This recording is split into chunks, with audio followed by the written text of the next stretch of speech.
All right, good morning, good afternoon, good evening, whenever you are tuning in.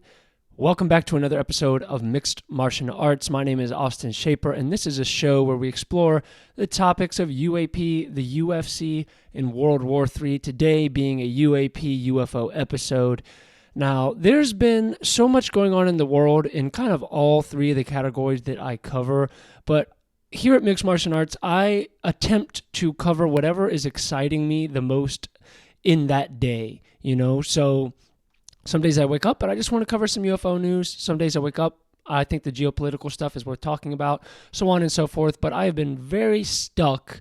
We all kind of go up and down on the UFO phenomenon because it's one of those situations where you just have so many unanswered questions. We know so little. So much is speculation. You don't know what to trust. You don't know what's real. You don't know what's fake. So sometimes your interest and your desire to learn more about it can go up and down. There's peaks and valleys. Well, if that is the case, then I am definitely on one of the peaks, the UFO peaks, you could say, because I have recently been reading a book it's by Richard Dolan, I guess you call him a researcher, thought leader in the UFO field, and he's got a book called UFOs for the 21st Century Mind.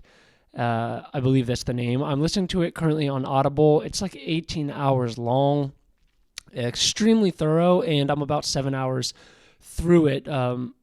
Roughly about 7 hours through it, and man, it's crazy because there's a couple pieces of UFO research that I think are just must views. One of them being The Phenomenon by James Fox. If you guys have not ever dug into that documentary, I highly recommend it. I think it's not only worth yourself watching, but if you've got anybody who maybe teases the idea of the phenomenon could be real, maybe there's aliens, maybe there's not, and it's just maybe on the back burner of their mind. It's not maybe like you or me, people who kind of search and find this type of content and who are just interested in the field, people who are naturally inclined to kind of learn more about this stuff.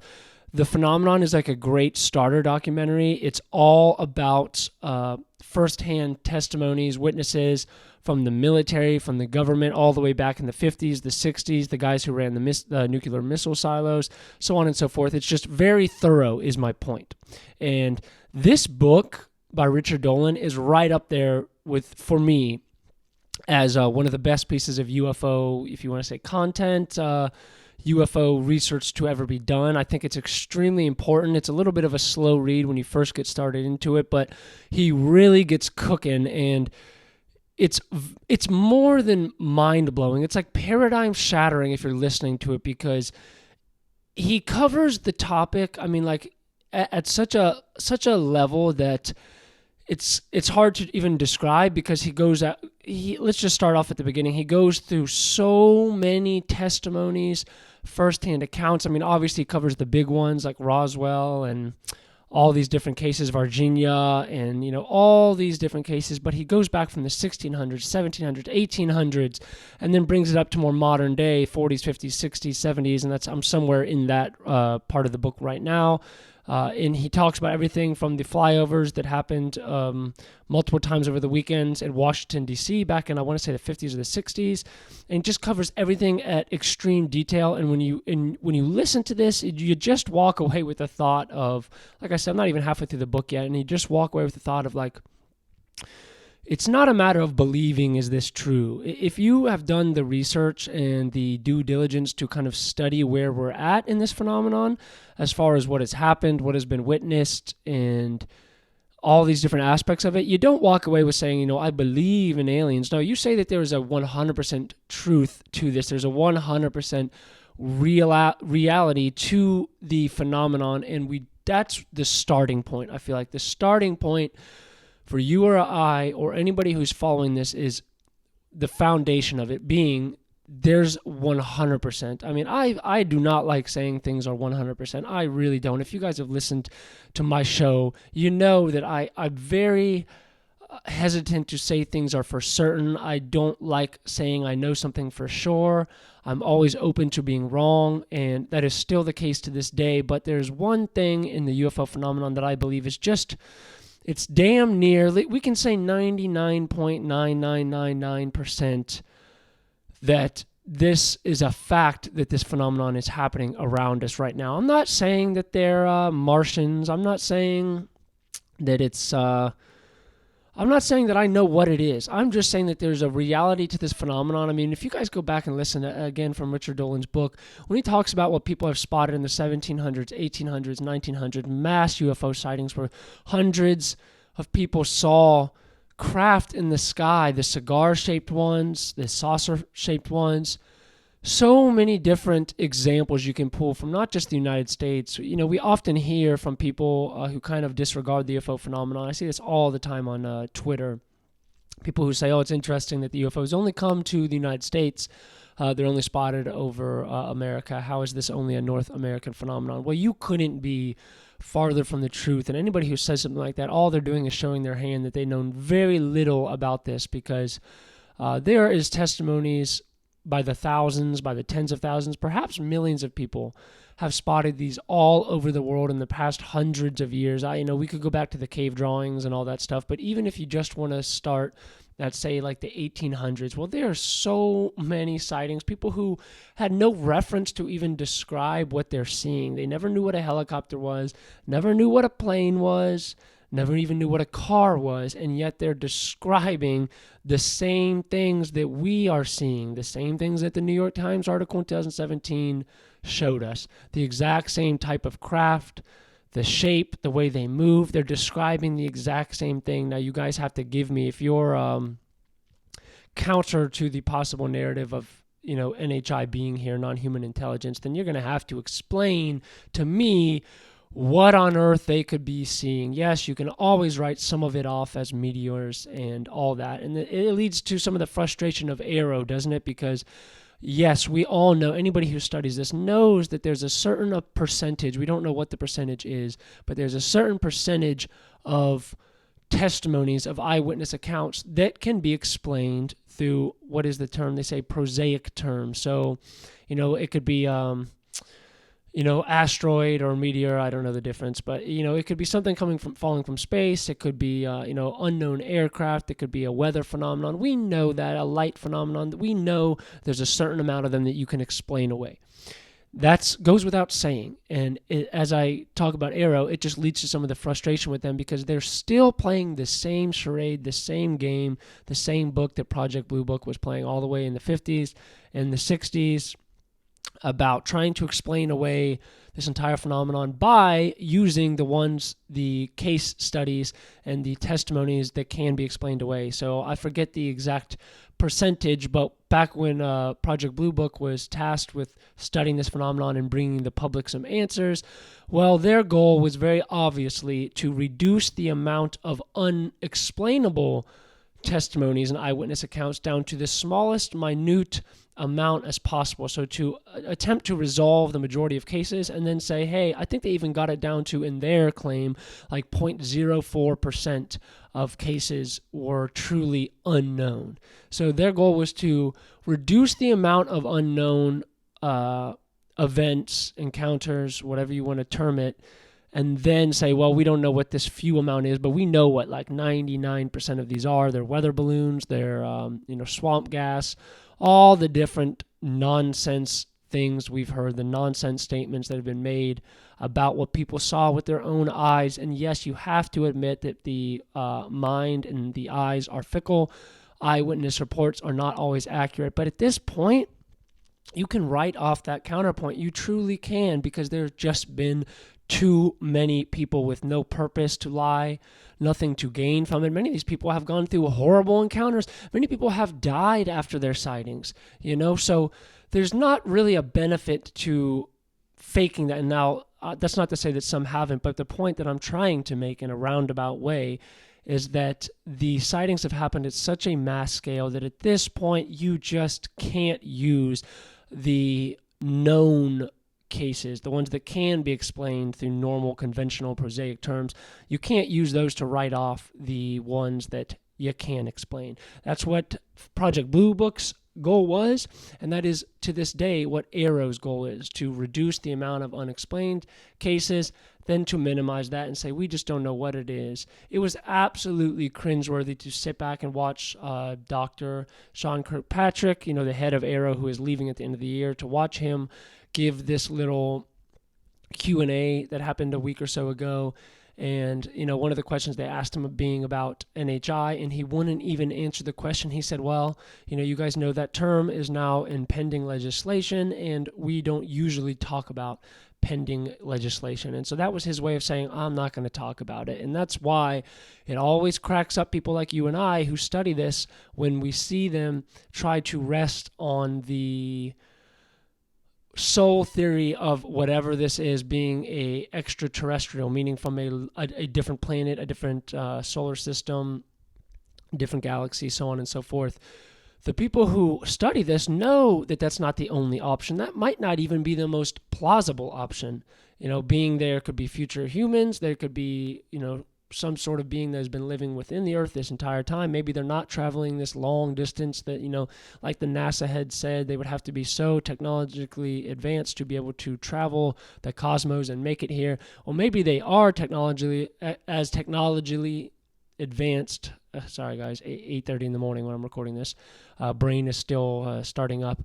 But maybe they do have that level of sophistication, but also maybe they've just been here the whole time. Maybe they're not traversing anywhere. Maybe they've just been coming up from the oceans. We've heard lots of accounts of that being the case, so that's very possible. But you hear AARO, the only one that they want to dismiss and use as the front runner, as the conspiracy theory that people bring to them, is the extraterrestrial hypothesis. And as soon as they brought up non-human intelligence, all of a sudden Dr. Sean Kirkpatrick can't talk about it. And it is hilarious because it just kind of shows you how dumb the public is, how uninterested the public is in debatably the most, not just the most fascinating subject to talk about, but the most important one. I mean, I cover geopolitics, I cover UFC, which obviously I'm not sitting here saying UFC is like some world-renowned topic that everybody needs to know about. I think geopolitics are very important because it can play a factor into everybody's lives, even down to an individual basis.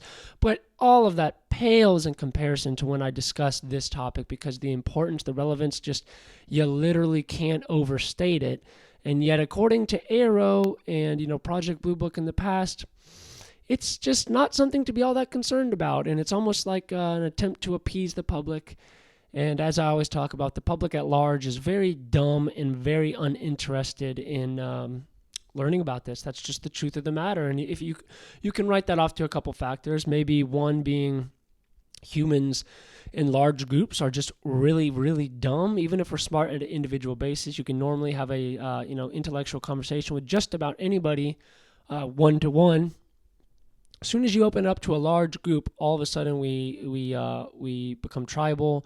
We pick a side, and we become loyal to our little tribe. And so when you put us at a mass scale, we're just very dumbed down, is my point. And so AARO being tasked with studying this phenomenon, first off, it's weird. It's weird in its core because at the foundation, it makes no sense. Oh, by the way, UFOs aren't real.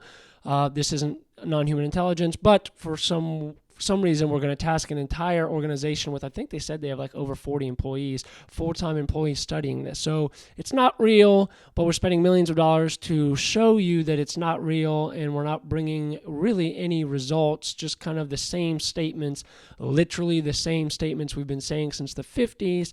Well, now we've repackaged it, repurposed it, and now we're not Project Blue Book, we're AARO, and yet they're saying the exact same thing. So through that line of thinking, wouldn't it make sense? Why don't we have like a fairy office? Why don't we have like a goblin office? Hey, goblins aren't real, but since the public likes them, hey, we should do a Bigfoot office. We should have an entire agency in the government dedicated to studying Bigfoot.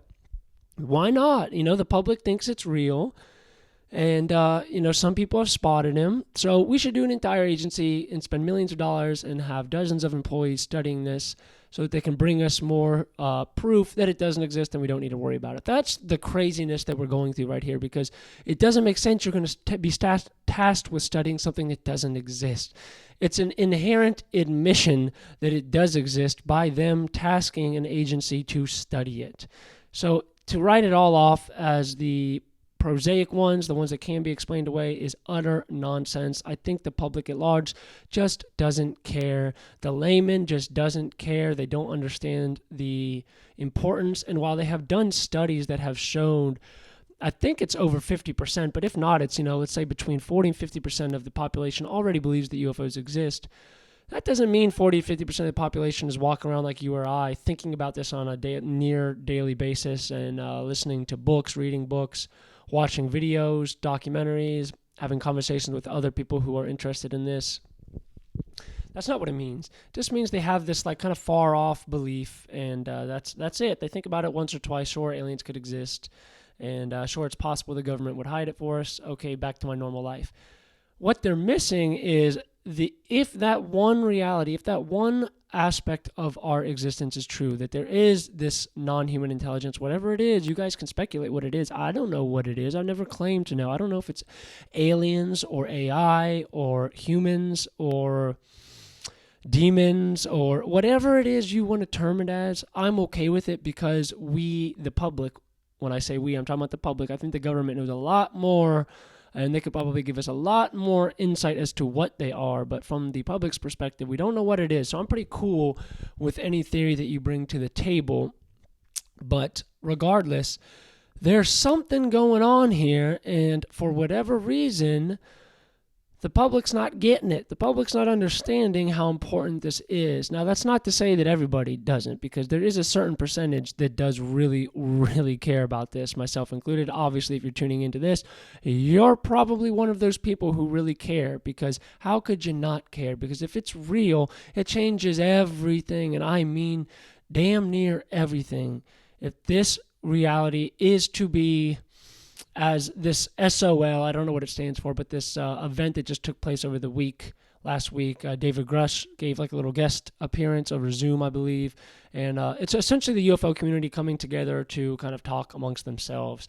It's an echo chamber event, and while I did see a lot of good discussion that I think is important, I'm not hating on it at all. I think it's great, but to me it's just frustrating because all we do is talk in our own echo chamber to other people who already think this. Likely, if you're tuning into this right now, this episode, you already believe in the phenomenon. You already know it's real. And, hats off to you. You're about 100 light years ahead of the majority of humans.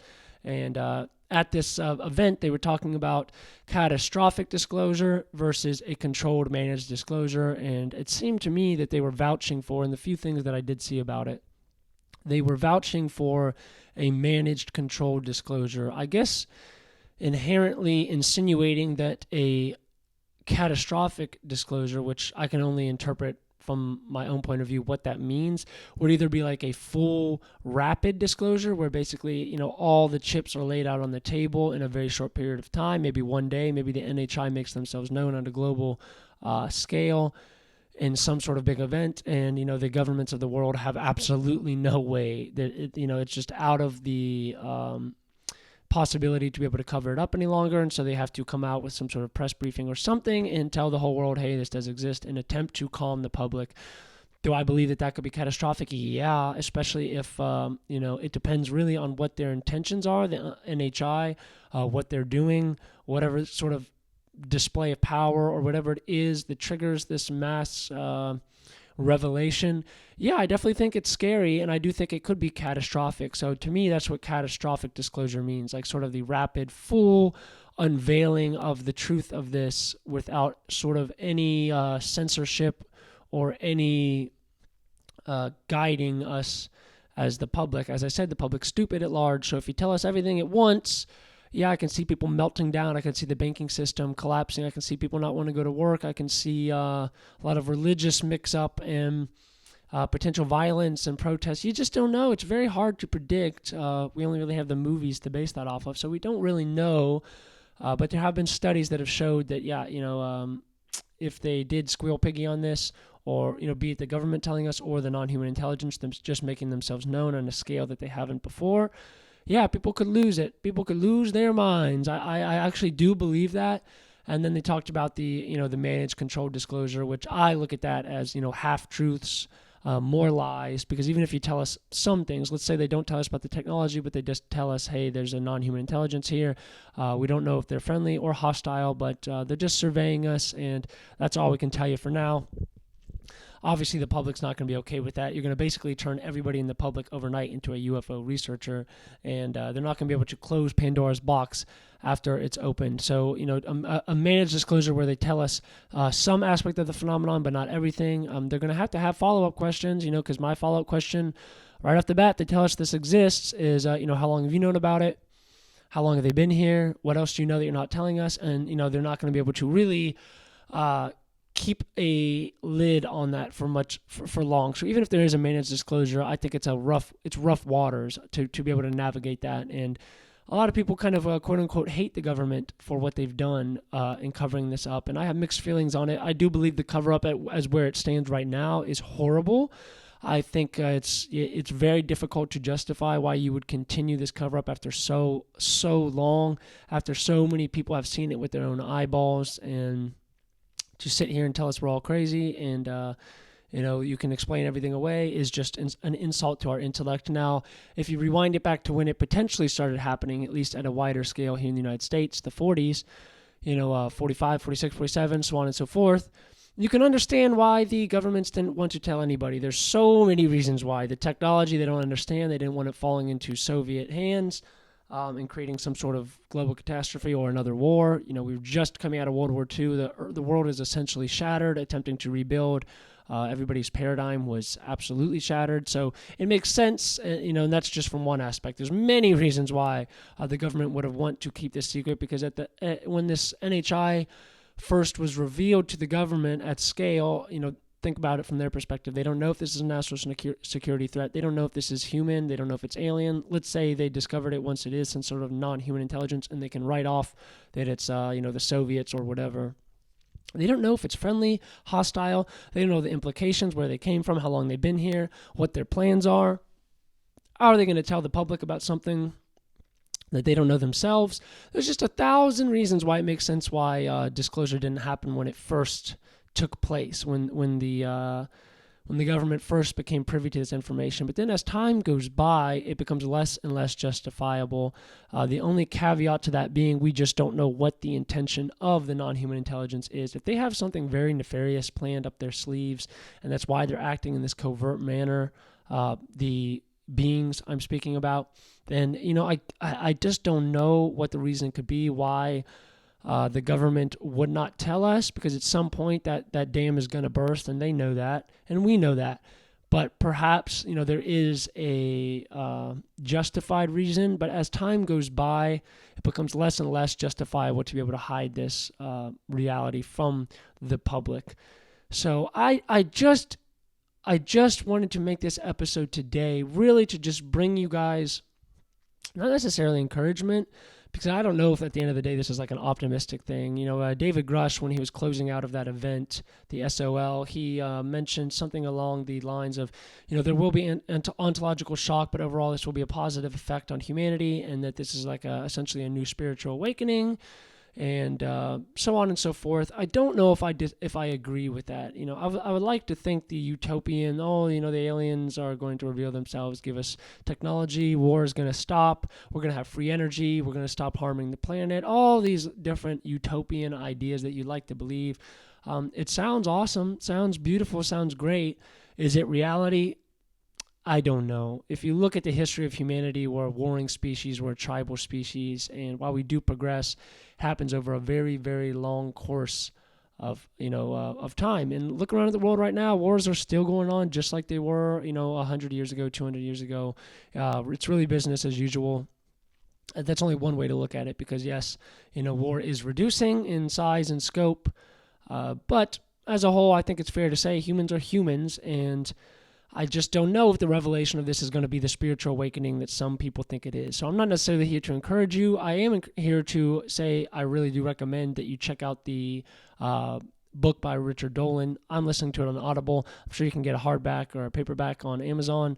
It's worth checking out. It's 100% worth checking out. And if you kind of feel like you've stopped caring, like you've learned all there is to know, and, The government's not telling us anything, so not much use in studying this any longer. I do encourage you to go read that book because it's going to blow your mind. It's going to literally blow your mind, and it's going to reinvigorate your understanding of how important it is that humanity learns about whatever's going on with this phenomenon. So I appreciate you guys for tuning in. I know this was more of a rambly episode today, but as I've stated time and time again, I don't necessarily care to bring the breaking news to you all the time. Some episodes are more breaking news and headlines than others. Some are just speculative like today, where I just like to discuss it. I'd like to have a back and forth with anyone who's in the comments.